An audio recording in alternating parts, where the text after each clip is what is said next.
Bonjour à tous, bien-aimés, je vous invite à une lecture dans 2 Timothée chapitre 4, 2 Timothée chapitre 4, et je vais lire à partir du verset 1. Je te le demande solennellement, devant Dieu et devant Jésus-Christ, qui jugera les vivants et les morts. Je te le demande au nom du Christ, qui va se manifester, et de son règne. Proclame la parole de Dieu avec insistance, que l'occasion soit favorable ou non, sois persuasif, adresse des reproches ou des encouragements, en enseignant avec une patience parfaite. Car le temps viendra où les gens ne voudront plus écouter le véritable enseignement, mais ils suivront leur mauvais penchant. Ils s'entoureront d'une foule de maîtres qui leur diront ce qu'ils aiment entendre. Ils fermeront leurs oreilles à la vérité pour se tourner vers des légendes. Mais toi, garde la tête froide en toutes circonstances. Supporte la souffrance, travaille activement à l'annonce de la bonne nouvelle et accomplis jusqu'au bout ton service devant Dieu. Amen. Donc Paul parle à Timothée et lui fait ces quelques recommandations et il va introduire ces recommandations par ce caractère très, j'allais dire, solennel, en disant à Timothée, eh bien Timothée, toi qui enseignes, toi qui es pasteur, eh bien je te demande de faire cela avec sérieux, d'enseigner avec sérieux.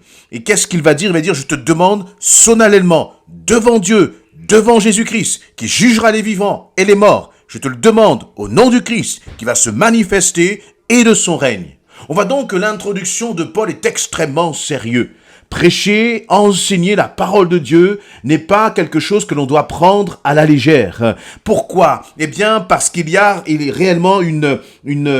aura une tendance dans les temps de la fin, et Paul prévient Timothée, où, eh bien, les uns et les autres chercheront leur propre intérêt. Ils ne voudront plus entendre la véracité de la parole de Dieu. Et Paul dit à Timothée ceci, il le met en garde. C'est comme s'il lui disait, n'enseigne pas n'importe quoi, n'enseigne pas ce que les gens veulent entendre, n'enseigne pas simplement parce que cela fait plaisir, parce que tu auras des comptes à rendre devant Dieu, Timothée, et ceux aussi qui recevront la parole véritable, l'évangile véritable, ils auront aussi des comptes à rendre devant Dieu.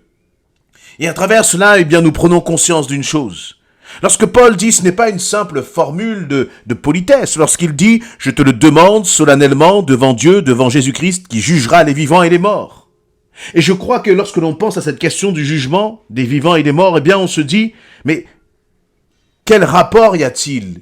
Pourquoi dans ce contexte-là, Paul fait ce rapprochement entre l'enseignement que l'on écoute et que l'on reçoit et le jugement qu'il y aura dans la fin des temps?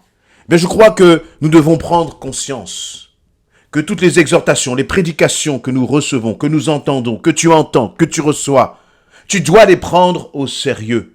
Si ces prédications rentrent par une oreille et sortent par une autre et qu'elles ne produisent pas un effet dans ta vie, eh bien je crois que le Seigneur va nous rendre des comptes, va nous demander des comptes pour cela. Le Seigneur ne veut pas d'un peuple qui, excusez-moi l'expression, se gave de messages bibliques. Mais le Seigneur veut un peuple qui soit transformé par le message de la parole de Dieu. Dieu ne veut pas que nous soyons des auditeurs oublieux qui regardons dans un miroir et une fois que nous nous sommes vus, nous oublions même ce que nous avons vu.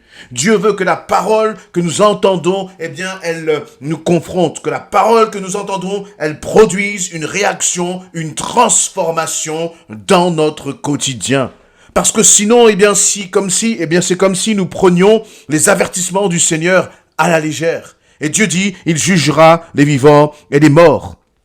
Et ensuite, donc, ayant mis ce contexte, ayant bien mis en avant l'importance de la prédication, Paul, à partir du verset 2, va dire ceci à Timothée, proclame la parole de Dieu. Avec insistance. Voyez, il faut répéter, il faut redire, parce que c'est important, parce que la parole de Dieu, c'est un message précieux. Parfois, lorsque l'on enseigne, on peut se décourager. Et je dirais que ce n'est pas simplement pour les enseignants. Toi aussi, dans ta position en tant qu'enfant de Dieu, tu peux être un enseignant vis-à-vis de ton époux, de ton épouse qui ne connaît pas le Seigneur. Tu peux être un enseignant vis-à-vis de tes enfants qui ne connaissent pas le Seigneur. Et vis-à-vis, eh bien, de ces personnes-là dans ton entourage, parfois tu peux perdre patience. Parce que tu enseignes, tu partages la parole de Dieu avec eux, tu leur prêches l'évangile, mais tu ne vois pas de changement, tu ne vois pas de transformation. Eh bien, ne baisse pas les bras. Continue d'annoncer l'évangile à ton époux, à ton épouse. Lorsque je parle d'annoncer l'évangile, ce n'est pas de prêcher à ton époux, à ton épouse ou à tes enfants, mais c'est d'avoir un comportement qui reflète la parole de Dieu, un comportement dans ton quotidien à leur égard qui reflète Jésus-Christ. Et parfois ce comportement, eh bien, il va être rejeté par les autres. Et toi, tu vas te décourager et tu vas réagir par ta chair. Mais le Seigneur te dit non, non, non, continue, persévère, ne baisse pas les bras. Insiste encore à avoir une attitude qui reflète le cœur de Dieu, qui reflète le cœur de Dieu. Deuxièmement, deuxième point important que Paul va mettre en avant, il va dire que ce soit dans des occasions favorables ou non, soit persuasif. Et là, c'est intéressant, il dit, sois persuasif, adresse des reproches ou des encouragements. Ou des encouragements. Parfois, nous sommes dans une société qui n'accepte plus les reproches, qui n'accepte plus d'être repris. Nous sommes dans une société où il faut toujours aller dans le sens, brosser les gens dans le sens du poil. Mais Dieu n'est pas comme cela. Il y a des moments où Dieu parle d'une façon terrible à son peuple. Lorsque vous regardez, vous étudiez par exemple le livre de Jérémie, vous sentez toute la colère de Dieu à l'égard de son peuple, parce que son peuple marche dans le péché, parce que son peuple désobéit, parce que son peuple est en train de se perdre loin de Dieu. Dieu est en colère à ce moment-là contre son peuple, et il envoie son prophète Jérémie pour parler à son peuple, pour que son peuple se ressaisisse. Mais si on ne comprend pas que tout ce que Dieu fait, c'est par amour, alors tu ne pourras pas comprendre parfois les reproches que Dieu te fait. Tu ne pourras pas comprendre parfois les reproches que tu vas entendre lors d'une prédication, d'un enseignement, et tu vas dire le pasteur est dur. Non, la réalité, c'est une marque d'amour. Parce que celui qui aime, il châtie, celui qui aime, il reprend, il corrige. Et en même temps, on voit qu'il y a un équilibre dans la parole de Dieu.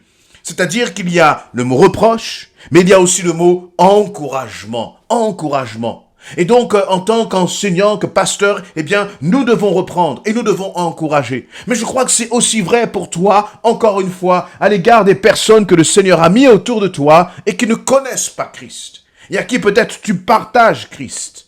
À ton époux, à tes enfants, à ta famille peut-être qui ne connaît pas Christ. Parfois, il va falloir être clair et les mettre en garde sur le fait que leur attitude, eh bien justement, les emmène loin de Dieu. Mais d'autres fois, il va falloir encourager. Il ne va pas seulement falloir être là à toujours pointer du doigt ce qui ne va pas, mais il va falloir aussi encourager les efforts qui sont faits, les prises de conscience qui sont faites par les uns et les autres. Soyons des chrétiens équilibrés, équilibrés. Et l'autre point aussi, c'est que lorsque tu cherches une église peut-être, ou lorsque tu as écouté des prédications, quel genre de prédication est-ce que tu écoutes? Est-ce que tu écoutes toujours des prédications qui te brossent dans le sens du poil et qui t'encouragent? Cela est bon, c'est légitime. Mais si ce n'est que cela, alors ta vie spirituelle, ta nourriture spirituelle, elle va être déséquilibrée. Parce que j'ai besoin d'être repris. Tu as besoin aussi d'être repris. J'ai besoin d'être corrigé par le Seigneur. J'ai besoin d'être corrigé par le Saint-Esprit. Tu as besoin d'être corrigé par le Saint-Esprit. Alors soyons des enfants qui acceptons la correction de notre Seigneur. Et disons, merci Seigneur, parce que tu m'as corrigé. J'allais peut-être vers une mauvaise voie. J'avais peut-être une fausse conception des choses. Et je suis content, Seigneur, que tu m'aies repris. Sommes-nous encore des chrétiens qui aimons être repris? Ou est-ce que nous nous braquons lorsque l'on nous reprend? Est-ce que nous sommes des chrétiens susceptibles qui ne pouvons pas supporter parfois d'être corrigés, ou nous acceptons volontiers la correction du Seigneur? Et là, je crois que c'est une marque justement de la fin des temps. Parce que Paul va dire ceci, verset 3, « Car le temps viendra où les gens ne voudront plus écouter le véritable enseignement. » Il parle du véritable enseignement. De quel enseignement tu te nourris? Qu'est-ce qui te fait du bien dans ta vie spirituelle? Qu'est-ce que tu recherches dans ta vie spirituelle? Nous ne devons pas prêcher pour essayer d'avoir le nombre. Mais on doit prêcher toujours en conformité à la vérité, à la parole de Dieu, que ça plaise ou que ça ne plaise pas. Et je crois qu'un réel enfant de Dieu, il aime être corrigé. Il ne cherche pas ce qui lui plaît, mais il sent quand un avertissement vient de Dieu et que cet avertissement le reprend au plus profond de lui par le Saint-Esprit. Soyons ces hommes et ces femmes qui, justement, comme le dit Paul au verset 4, ne nous fermons pas à la vérité. Il dit, eh bien, ils s'entoureront d'une foule de maîtres qui leur diront ce qu'ils aiment entendre. Une foule de maîtres. Vous voyez, donc ça va être le nombre. Et quand on voit le nombre, on se dit, bien parce qu'il y a du monde, c'est bon. Non, pas obligatoirement. Peut-être que parce qu'il y a du monde, c'est aussi parfois parce que justement, eh bien, il y a cet enseignement flatteur, mais qui ne reflète pas la parole de Dieu. Un autre point justement où là aussi Paul va être clair avec Timothée, il va dire mais toi garde la tête froide en toutes circonstances, parce que tu verras que les gens se fermeront à la vérité pour se tourner vers des légendes. Ils se fermeront à la vérité. Quand on parle de légendes, je vois parfois des messages qui sont de réelles légendes où on va dire eh bien je prophétise ceci sur ta vie, je prophétise cela sur ta vie. On met ça, on répand ça sur les réseaux sociaux sans même connaître la personne qui va recevoir ce message. Mais c'est pas grave, parce qu'à chaque fois qu'on prophétise des bénédictions, les gens crient Amen. Et en fait, nous nous laissons tromper par nos propres légendes. Ce que nous devons faire, c'est chercher la vérité de la parole de Dieu. Ce n'est pas des prophéties, j'allais dire, fallacieuses, mais des prophéties authentiques. Voilà ce dont le peuple de Dieu a besoin. Des prophéties, parfois, on est sévèrement repris. Comme c'était fait pour Jérémie, par exemple, qui reprenait sévèrement le peuple de Dieu et d'autres prophètes. Nous ne devons pas nous contenter des belles prophéties qui nous font du bien, mais toujours rechercher la vérité, Et Paul va dire, toi, Timothée, garde la tête froide, supporte la souffrance, travaille activement à l'annonce de la bonne nouvelle et accomplis jusqu'au bout ton service pour Dieu. Nous ne servons pas Dieu. Tu ne sers pas Dieu pour faire plaisir aux hommes. Mais tu sers Dieu pour honorer ton Père. Tu sers Dieu parce que tu sais que c'est ce que Dieu te demande de faire. Lorsque nous servons le Seigneur, n'attendons rien des autres. C'est toujours bon d'être encouragé. Bien sûr. C'est toujours bon et bien que notre travail soit reconnu. C'est bon que ton service soit reconnu. Mais s'il n'est pas reconnu, si tu n'es pas encouragé, peu importe. Ce qui est important, c'est la récompense qui vient du Seigneur. Et toi, ne sois pas dans le compromis, mais fais selon ce que Dieu te demande de faire. Timothée peut-être était parfois, peut-être il s'était risqué pour lui, peut-être justement de flatter, mais Paul le met en garde. Il lui dit, je te mets mets-toi, garde la tête froide. Dans ces temps de la fin, nous devons être des hommes et des femmes qui recherchons vraiment la vérité de la parole de Dieu. Et à chaque fois que tu entends une parole qui te reprend, au plus profond de toi, une parole qui te fait changer de direction, parce que tu sentais que tu allais dans la mauvaise direction, remercie le Seigneur pour cela. Et faim et soif de dire, Seigneur, donne-moi encore une parole qui me transforme. Donne-moi encore une parole qui me façonne, qui m'émonde, qui me corrige, afin que je puisse te ressembler encore, Seigneur, dans le nom précieux de Jésus-Christ.